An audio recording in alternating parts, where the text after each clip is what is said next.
ज़रा हटके में खुशामदीद। शाहज़ेब जिलानी, वसतुल्लाह ख़ान, ज़रार खोड़ो का सलाम कबूल कीजिए। वो एक कन्विक्टेड फ़ेलन हैं। उन पर इल्ज़ाम है कि उन्होंने अपने मुल्क के दारुल हुकूमत में दंगा फ़साद कराया। वो डिसेबल्ड लोगों का मजाक उड़ाते हैं, औरतों की तज़हीक करते हैं, इमिग्रेंट्स के ख़िलाफ़ हैं, मुसलमानों के ख़िलाफ़ हैं। उनकी बहुत सारी कंट्रोवर्सीज़ हैं, लेकिन अमेरिका ने अपना फ़ैसला सुना दिया और डोनाल्ड ट्रंप साहब की एक बहुत ही ड्रामेटिक वापसी हुई है वाइट हाउस के अंदर। जो कैंपेन रही, जो नताइज सामने आए, उसके मुताबिक उन्होंने ना सिर्फ पॉपुलर वोट में ख़ासी बरतरी दिखाई है, बल्कि इलेक्टरल कॉलेज में भी जो 7 रियासतें थीं जिनकी हम चर्चा सुन रहे हैं इतने दिनों से, उनमें से 4 का उन्होंने डिसाइसिवली उन्होंने जीत लिए, जिनमें north Carolina, Georgia, Pennsylvania, Wisconsin शामिल हैं। जबकि बाकी 3 यानी मिशिगन, नेवाडा और एरिज़ोना में भी वो आगे हैं। ना सिर्फ ये, बल्कि अमरीकी सेनेट में रिपब्लिकन्स ने अपनी अक्सरियत हासिल कर ली है।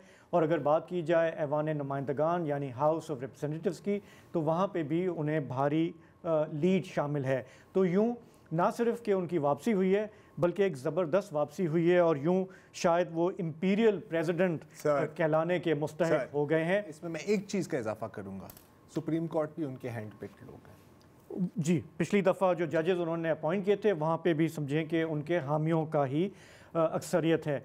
तो ये सब क्या हुआ? डेमोक्रेट्स जो हैं वो हाथ मलते रह गए, उनके मुंह लटके हुए थे। कामला हैरिस जो उनके मद्दे मुकाबिल थी, वो अब से चंद घंटों बाद एक स्पीच करेंगी। ज़ाहिर है वो कंसीड करेंगी कि हमारे बस में नहीं था ये सब, बल्कि ट्रंप जो है वो आके छा गए। तो आज के प्रोग्राम में हम ये देखेंगे कि डेमोक्रेट्स की कैंपेन में क्या मसले मसाइल आए, वोटिंग कैसे रहे, और हम ये भी देखेंगे कि इलेक्शन जब भी होता है किसी मुल्क में तो उसके कॉन्सिक्वेंसेस होते हैं। उस मुल्क के लिए तो होते ही हैं, लेकिन जब अमेरिका की बात आती है तो बाकी मुल्कों के लिए भी होते हैं। तो हम देखेंगे कि गज़ा, यूक्रेन, हमारे अपने ख़ित्ते में उसकी क्या असरात हो सकते हैं। मैं वहाँ से शुरू करना चाह रहा हूँ। अच्छा, मुझे हैरत नहीं है कि ट्रंप जीत गया है, हमें तो पहले से पता था। मूडेंग है नहीं, मूडेंग तो अच्छा, मूडेंग से ही पहले हमारे जो कॉरेस्पॉन्डेंट हैं वाशिंगटन में, अनवर इकबाल साहब, उन्होंने 24 अक्टूबर को हम पूछा था कि क्या हालात हैं, तो कुछ इस तरह की गुफ्तगू हुई थी उनसे। नेक टू नेक है भाई साहब में और बहन जी में। तो आपके ख्याल में किसका पलड़ा झुक सकता है नवंबर के पहले हफ्ते में जब लोग वोट डालेंगे? नेक टू नेक तो नहीं रहा। अब तो कहा यह जा रहा है, जो जितने भी कम से कम ओपिनियन सर्वेज हैं, अगर वो गलत भी हो जाती हैं, वो तो वाज़ा दे रहे हैं बरतरीफ ट्रंप को, कह रहे हैं कि ट्रंप जीत जाएंगे। कुछ तो ये भी कह रहे हैं कि हो सकता है लैंडस्लाइड हो, और लैंडस्लाइड ही। ये 3 हफ्ते पहले की बात है।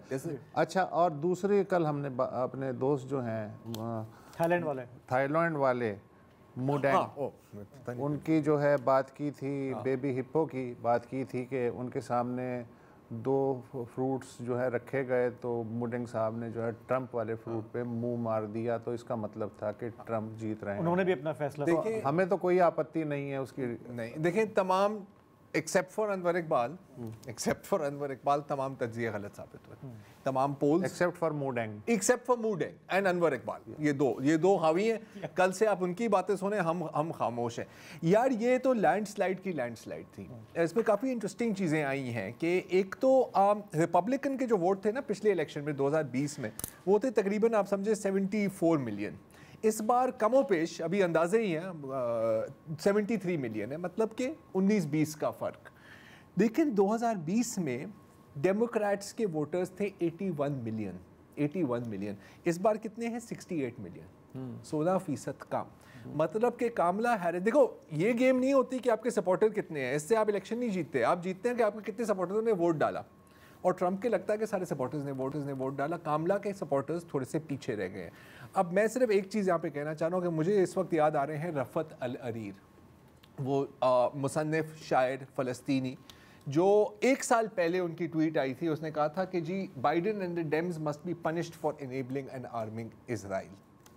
तो मुझे कि जीतने की खुशी नहीं है, मुझे डेमोक्रेट्स के हारने की खुशी ज़रूरी है, और इसकी एक ही वजह है, एक ही चीज़ है, और वो है फ़लस्तीन। क्योंकि 13 महीने में जो कुछ देखा है ना यार, अब मैं एक बच्चे को देखता हूँ, किसी छोटी बच्ची को देखता हूँ, मुझे हिंद रजब की तस्वीर अपने आंखों के सामने आती है, या वो मलबे के नीचे फंसी हुई है, 300 गोलियां उसके ऊपर बरसाई गई हैं, और खाना खा रहा होता हूँ, पानी पी रहा होता हूँ तो मुझे याद आता है इनका, तो they had to be a price to pay. Okay, Gaza का इशू एक इम्पोर्टेंट इशू था, लेकिन ये जो नहीं था, कुछ लोगों के लिए था ना, कुछ लोगों के लिए था, लेकिन ओवरऑल अगर आप वोट बैंक की बात करें तो गजा उनके लिए इतना इंपॉर्टेंट था जितना हमारे लिए सदर्न सूडान और कॉन्गो है। लेकिन सिर्फ एक इशू यहाँ पर प्ले पे नहीं है ना, एक इशू प्ले पे तो है, तो ये लेकिन ये प्राइम इशू नहीं था। जो प्राइम इशूज है थोड़ा उस पर बात कर लेते हैं। ये तो अपनी राय दे रहे हैं। जो प्राइम इशूज जो अभी जो उभर के सामने आ रहे हैं, उसमें जिस चीज़ को अंडर एस्टिमेट किया डेमोक्रेट्स ने, वो वहाँ के माशी हालात हैं। अब ये बात खुलकर सामने आ रही है कि डेमोक्रेट्स उससे कनेक्ट नहीं कर पाए। वहाँ पर हर रैली में तकरीबन जाके डोनाल्ड ट्रंप ने ये सवाल उठाया कि आज बताएं कि आपका म्यार ज़िंदगी आज बेहतर है या 2 साल पहले बेहतर था। और हर जगह ये जो पिंच हुए हैं वहाँ पे लोग, लाइफस्टाइल, एनर्जी कॉस्ट, ग्रोसरीज, सारी चीज़ें, वो उन्होंने अपना गुस्सा निकाला। क्योंकि कामला हैरिस से भी ड्यूरिंग द कैंपेन एक जगह पूछा गया कि आप ऐसा कौन सा काम है जो आप जो बाइडेन की पॉलिसी से हट के करना चाहेंगी, तो उन्होंने कहा कुछ भी नहीं। तो लोग कह रहे हैं भाई ये तो फिर वही बाइडेन बाबा जी का एक नया रूप होगा, तो इनसे तो जान छुड़ाओ। अच्छा, ना सिर्फ ये शाहजेब, आपको एंडोर्समेंट मिल रही है डिक चेनी की, मतलब कटर वॉर हॉक रिपब्लिकन। तो अगर मुझे रिपब्लिकन पार्टी को ही वोट देना है तो मैं रिपब्लिकन पार्टी के फोटोकॉपी को वोट क्यों दूंगा? क्यों दें? ये एक और सवाल है। एक इकोनॉमी का इशू समझकर उभर के सामने आया, जैसे डेमोक्रेट्स ने अंडर एस्टिमेट किया। दूसरा इमिग्रेशन, अपनी जो विक्ट्री स्पीच है डोनाल्ड ट्रंप की, उसमें भी उन्होंने दोबारा जिक्र किया कि हम बिल्कुल ये हार्ड बॉर्डर्स करेंगे, हम वहाँ से जो इलीगल लोग आ रहे हैं उनको हम रोकेंगे। और ये चीज़ हमने कैंपेन में बार बार सुनी कि इसको उन्होंने यूज़ किया है कि लोगों से की तवज्जो हटाने के लिए कि आपके जो हालात बुरे हैं वो इन लोगों की वजह से हैं, और काफ़ी लोगों ने उसको बाय किया। तो इन दोनों इश्यूज़ पे डेमोक्रेट्स का कोई ख़ास अब मैं आपसे थोड़ा सा डिसएग्री करूंगा। वो आप कह रहे हैं कि गजा या फ़लस्तीन इशू नहीं है। आई थिंक कि जो लाखों लोग रोडों पर निकले हैं, दे से अदरवाइज।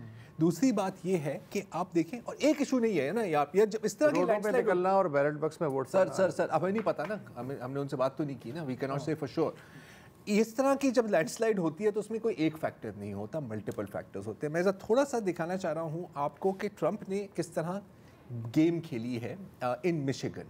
ये ज़रा दिखाएं ट्रंप का जो इलेक्शन पोस्टर है मिशिगन का, अगर हम स्क्रीन पर इसको ले आएँ तो उसमें उन्होंने बाकायदा कामला हैरिस को दिखाया हुआ है नीचे वी डिड इट जो, और पीछे तबाही है, ठीक है। ऊपर दिखा रहे हैं कि जी हमारी भी फैमिली वैल्यूज़ हैं, आपका सौदा सस्ता हो जाएगा एंड नो न्यू वॉर्स। दूसरी जानिब अगर आप देखें डेमोक्रेट्स का, अलेक्जेंडर ओकेजिया कॉर्टेज का अगर हम दिखाएं, इसमें ये अरबी लिखी हुई है अंग्रेजी की तरह, from left to right, right to left नहीं, अल्फाज जुड़े भी नहीं हुए। इससे ज़्यादा सिंबॉलिक बात कोई हो नहीं सकती।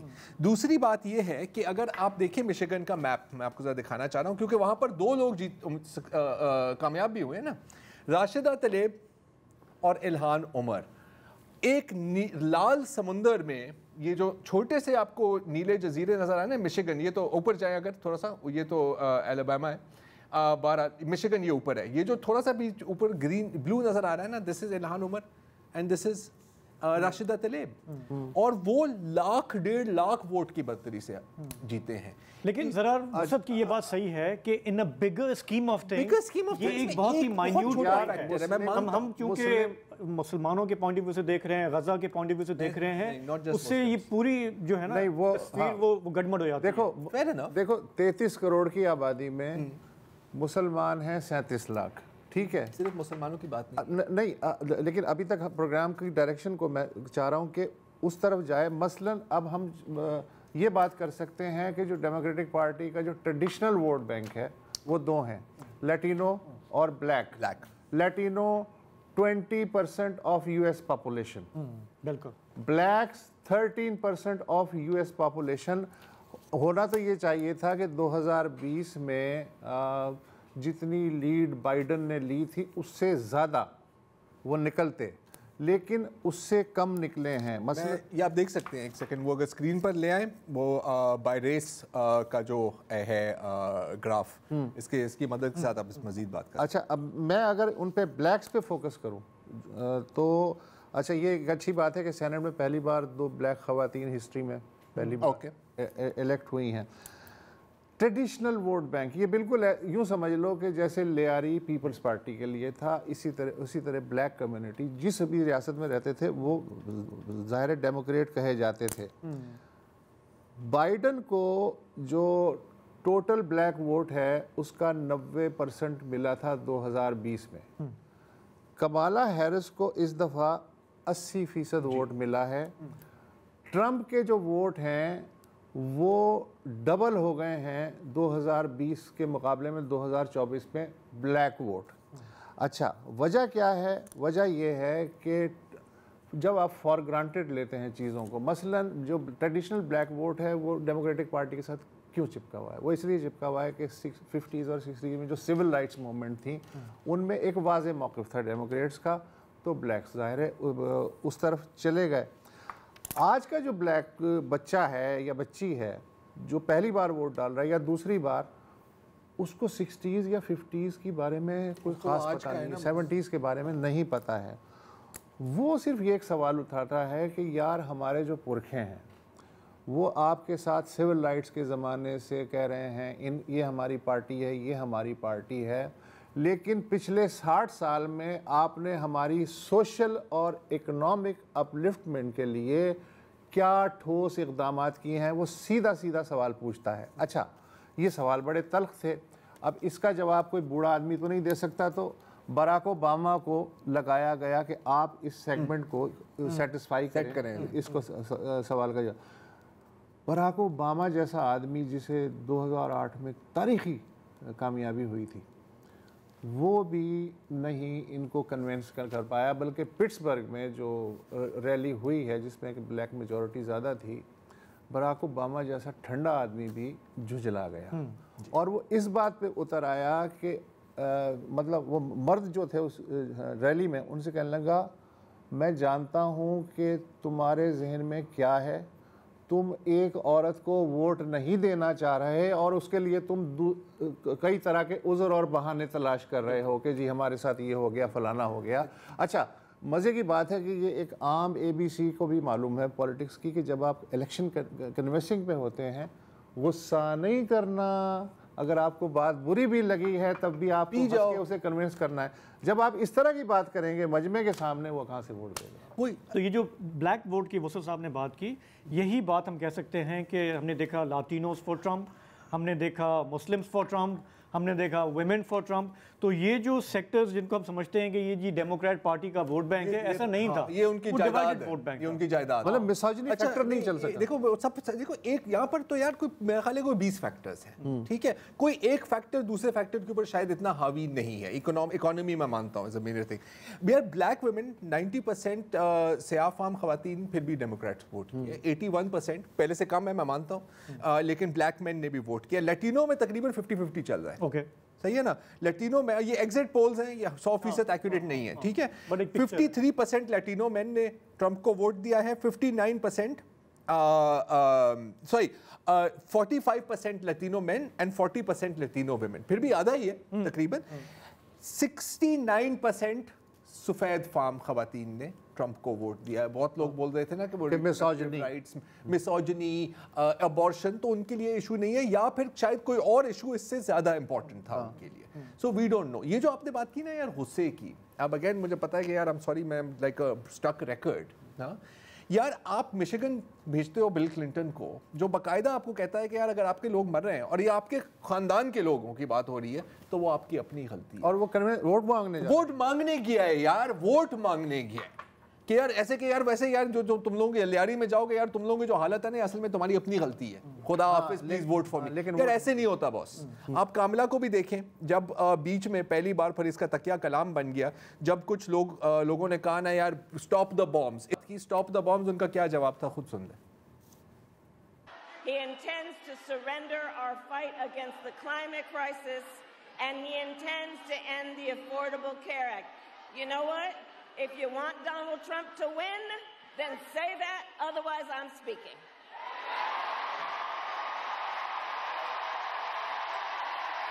अब तो आप नहीं बोल दी ना। अच्छा, दूसरी बात तो लोगों ने बोल दिया। एक हथियार ट्रंप ने इनके हाथ में दिया था, उसे भी नहीं इस्तेमाल कर सके। मसलन उसने पर्सनल अटैक किया ना इस पे, उसने कहा ये जो है औरत ये जहनी माजूर है, ये अमेरिका की बेवकूफ़ तरीन इंसान है और इंतहाई लो IQ है। अब इसको आप एक प्रोडक्ट बना के अपने वोटरों के सामने कहें यार इस तरह का जलील आदमी है जो इस तरह की बातें कर रहा है, वो भी ट्रांसलेट नहीं कर सकें। अच्छा, ये मैं फिगर्स की बुनियाद पे बात कर रहा हूँ, मसलन हिलरी पे भी उसने हमले किए थे इसी तरह के, लेकिन हिलरी का और उसका जो फ़र्क था, मतलब हिलरी जो है वो 30 लाख वोटों की गैप से हारी थी। ये खातून जो हैं एक नॉन वाइट होते हुए नॉन वाइट वोट बैंक को एक्सप्लॉइट नहीं कर पाई। इनकी जो लीड है ट्रंप की इनसे जीतने की वो है 50 lakh. That is huge.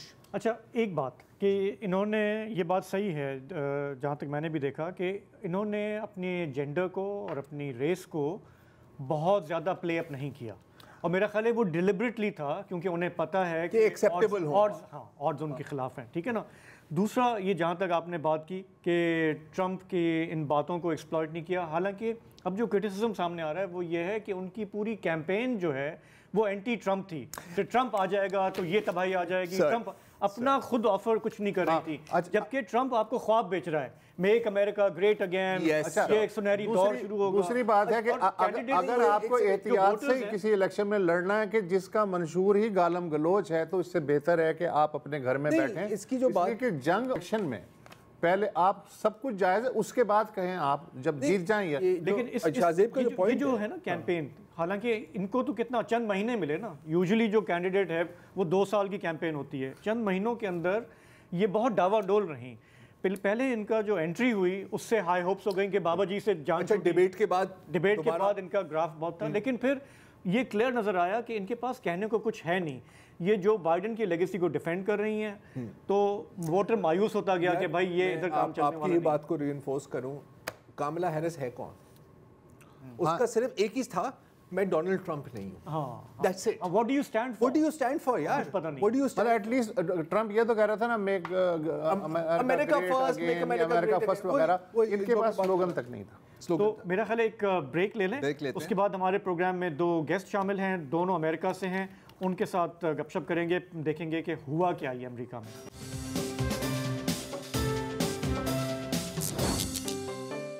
Welcome back.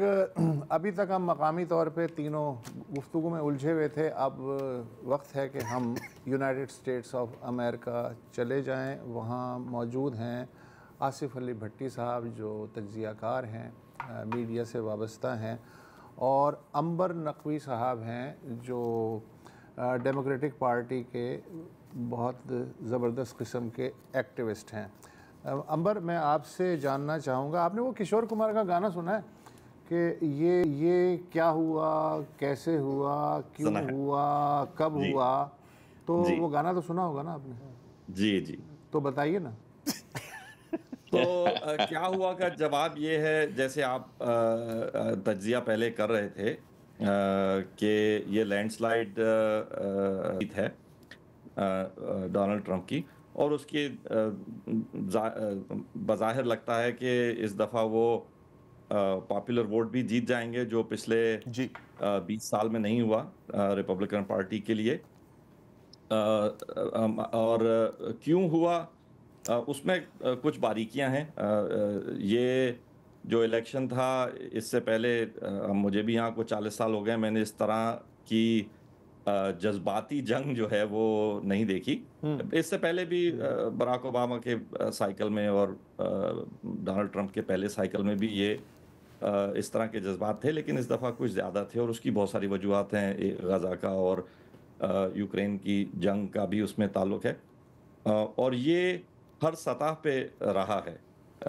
जो जैसे आप ब्लॉक्स की बात कर रहे हैं, वोटिंग ब्लॉक्स की, तो उसमें इस चीज़ का ये वज़नी रही है हर उस ब्लॉक के लिए। जैसे अगर मैं कहूँ कि एक वोटिंग ब्लॉक जिसका शायद आपने जिक्र नहीं किया, अगर किया था मैं मिस हो गया, वो है जो जेन जी जिनको हम यहाँ कहते हैं, जो अभी ये उनका पहला साइकिल था।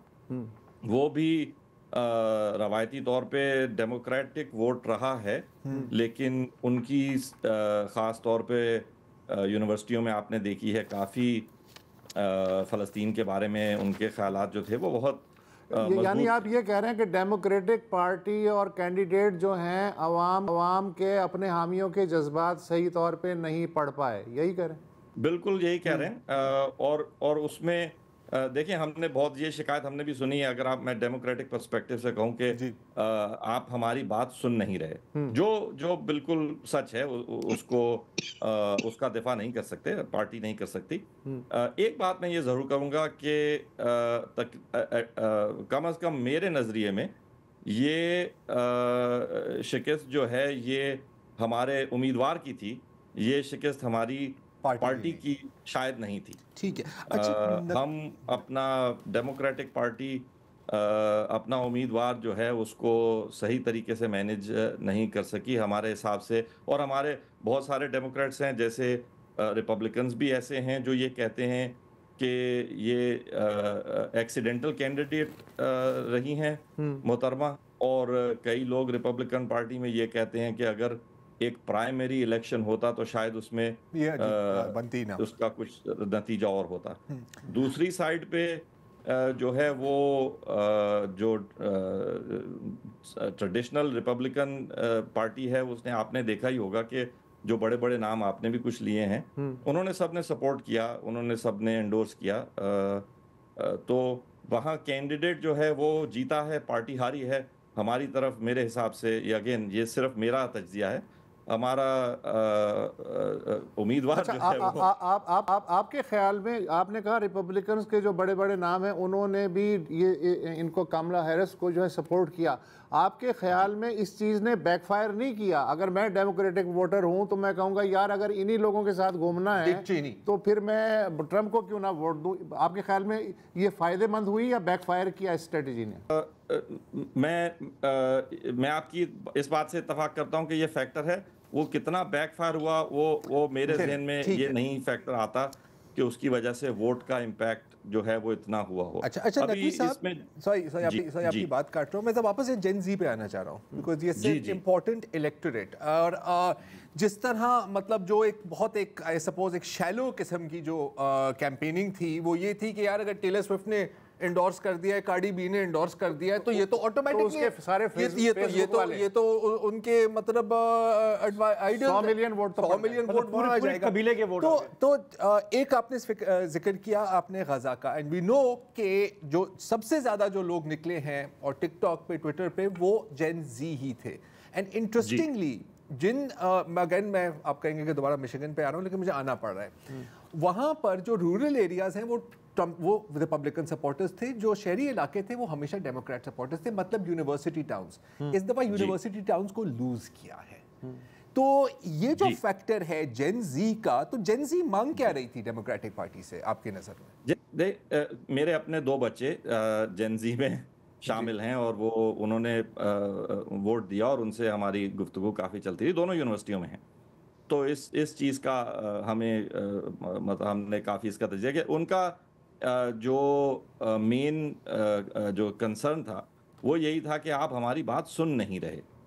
देखिए, एक चीज़ तो ये है कि आपने कहा कि जी हमें आपसे इख्तलाफ है, लेकिन हमारी वजह जो है वो ये है, या हमने अपनी कोई पॉलिसी बताई। आपने पहले भी इसमें कहा कि कमला हैरिस ने कहा कि जी मैं कोई चीज़ और मुख्तलिफ तरीके से नहीं करती।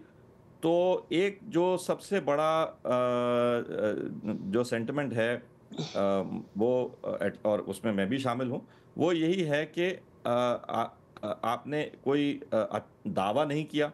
देखिए, सियासत है, जैसे आप बात कर रहे थे सियासत की, कि वो नकवी साहब जैसे सॉरी हम एक ब्रेक की तरफ जाना है। भट्टी साहब आप दोनों हमारे साथ रहें, हम वापस आते हैं। तो ये जो बात कर रहे हैं डिस्कनेक्ट की जेन जी के साथ, बात नहीं सुनी गई, थोड़ा सा और एक्सप्लोर करते हैं। जॉन एलिया का अगर ये शेर होता ना उस वक्त कि एक ही हादसा तो है और वो ये कि आज तक बात कही नहीं गई, बात सुनी नहीं गई, ये जेन जी का ट्रेजेडी थी, इशू था। वक्फा ले लें।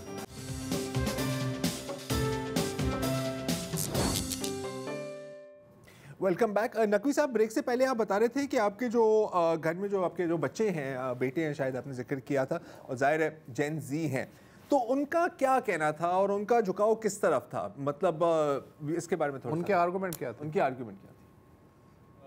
उनका सबसे बड़ा आर्ग्यूमेंट तो यही फ़लस्तीन की जंग का है, और हमारा जो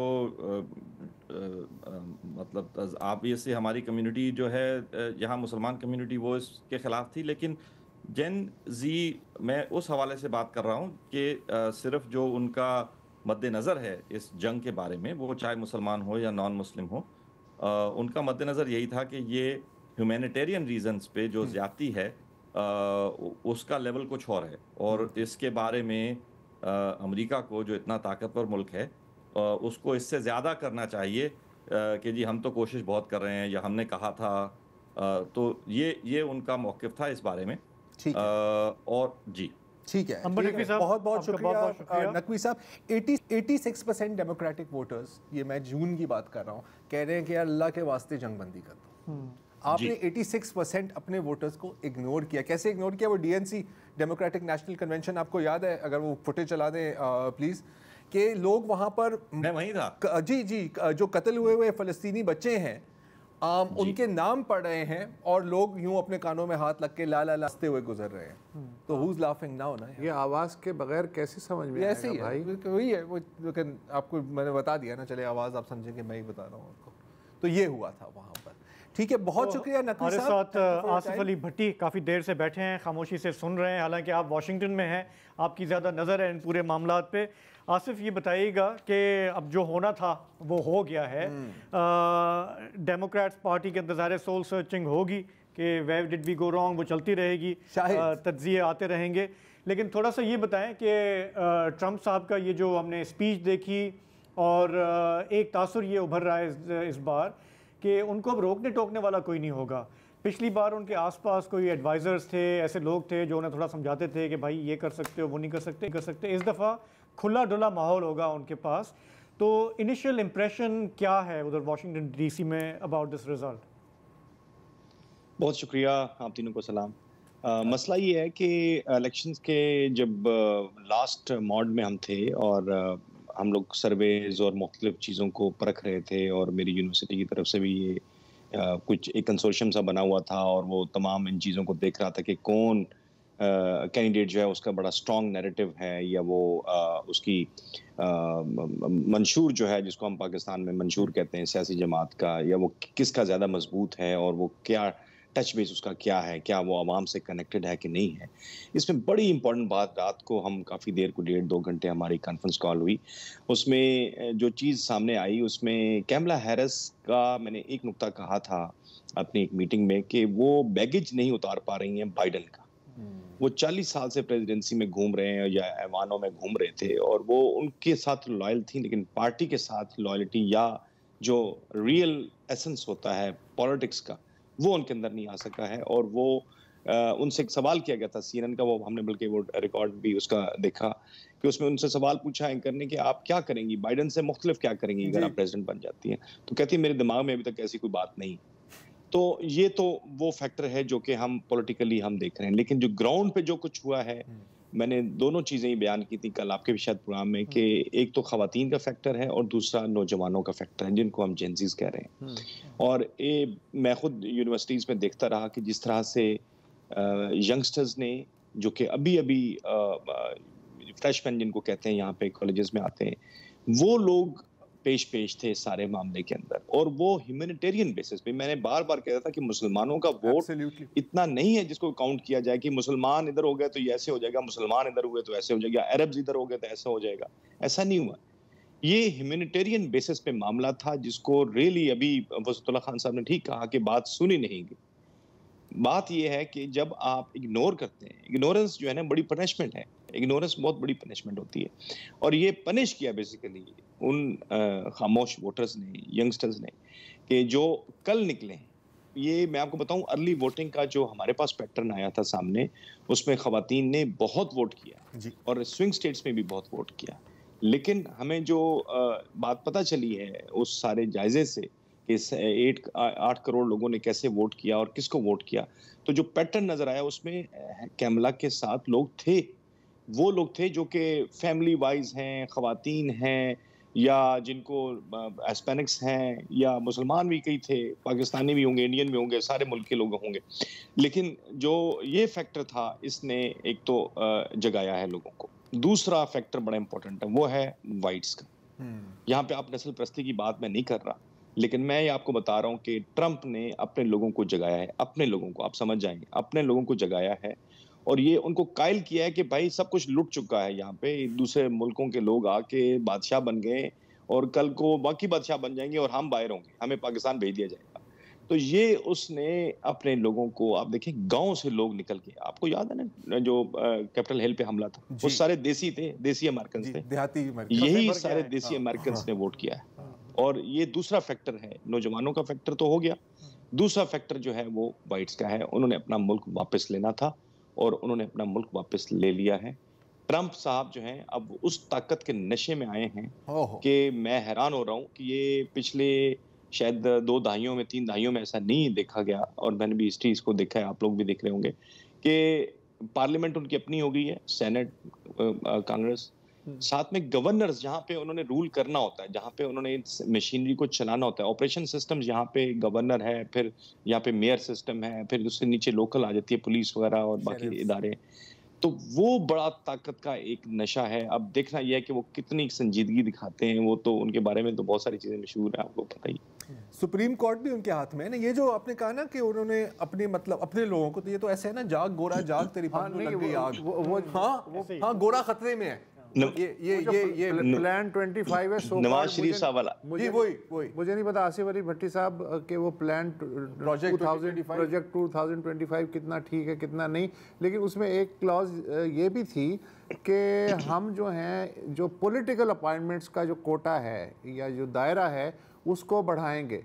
इसका मतलब ये है कि बिल्कुल आरएसएस स्टाइल में अगर वो दायरा, अब तो कांग्रेस भी उनके हाथ में, वो बढ़ा दें तो हज़ारों की तादाद में नए पॉलिटिकल अपॉइंटमेंट होंगे, अपने अपने बंदे वहाँ सेट करेंगे और उसके बाद मशीनरी उसी तरह काबू में आ सकती है जिस तरह इंडिया में आरएसएस के ज़रिए आई है।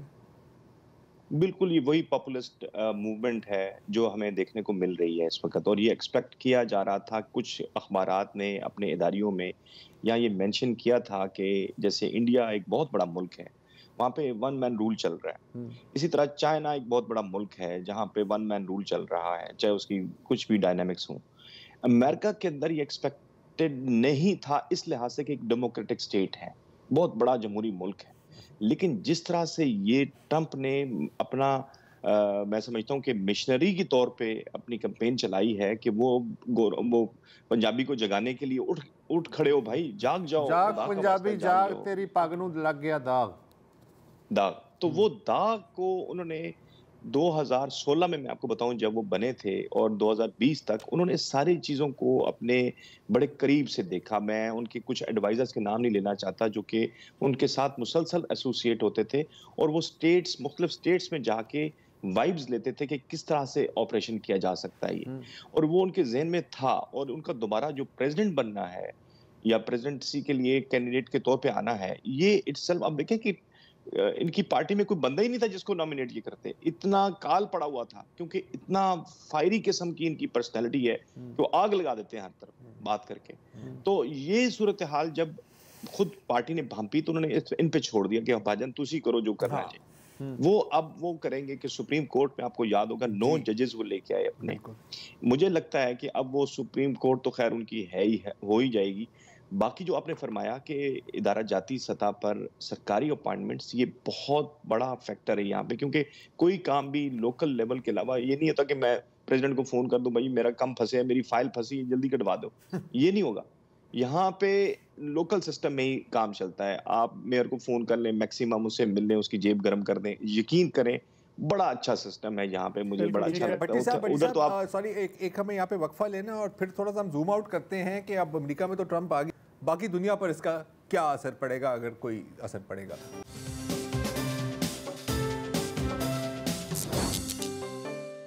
Welcome back. अब जितना वक्त बाकी है उसमें थोड़ा सा ट्रंप की मुमकिन फॉरेन पॉलिसी पे बात करते हैं, लेकिन पहले मैं आपको ट्रंप का अपना एक क्लिप सुनाना चाह रहा हूँ जो बातें उन्होंने आज अपनी स्पीच में की।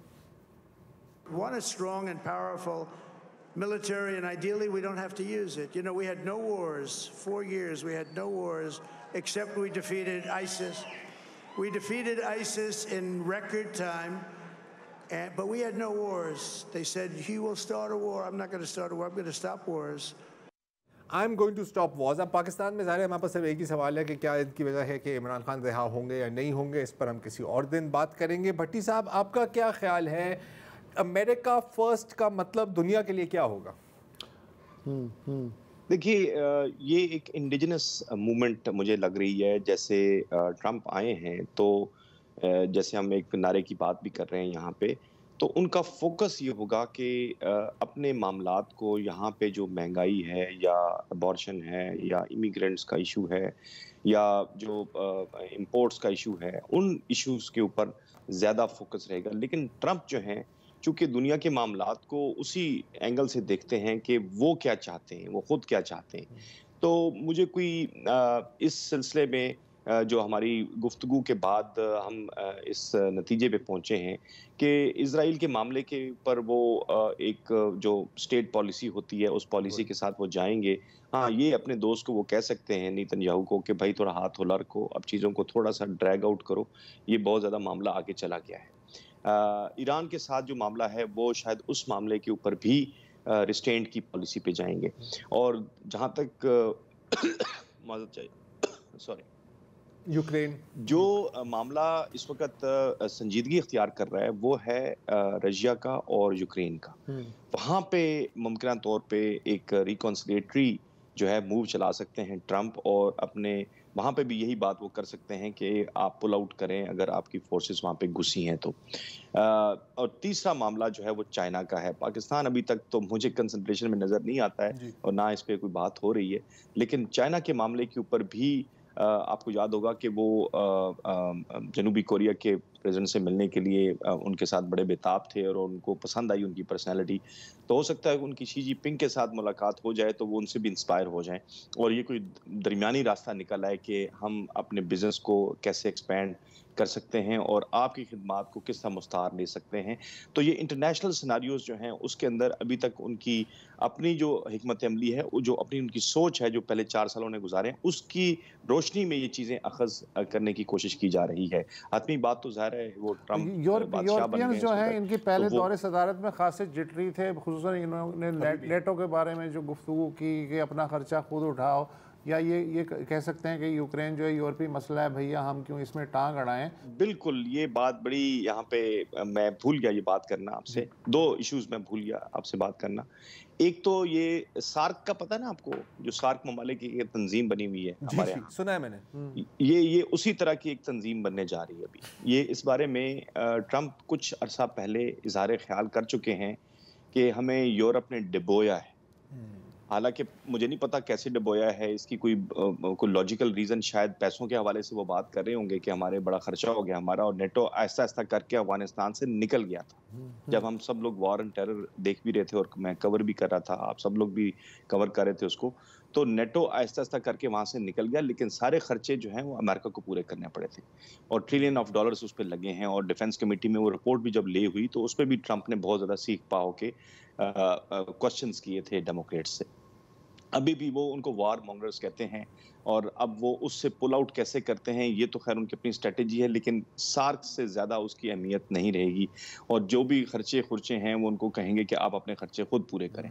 अच्छा, दूसरी अफगानिस्तान के हवाले से मैं बात आपको बताना शायद यहाँ चाहूँगा कि ज़ल्म खलीलज़ाद को एक अहम ओहदा तकवीज़ किया जा रहा है और मुमकिन तौर पे जो साहब जिनके ऊपर इल्ज़ाम था यहाँ पर मिस्टर लू कि वो शायद इमरान खान को डिसेबल करने में उनका कोई किरदार है, उनकी गवर्नमेंट को या ऑस्ट करने में, तो ये उनकी जगह शायद लेंगे advisor to president for Afghanistan and Pakistan affairs में भी, और ये पाकिस्तान के लिए एक मुश्किल वक्त होगा।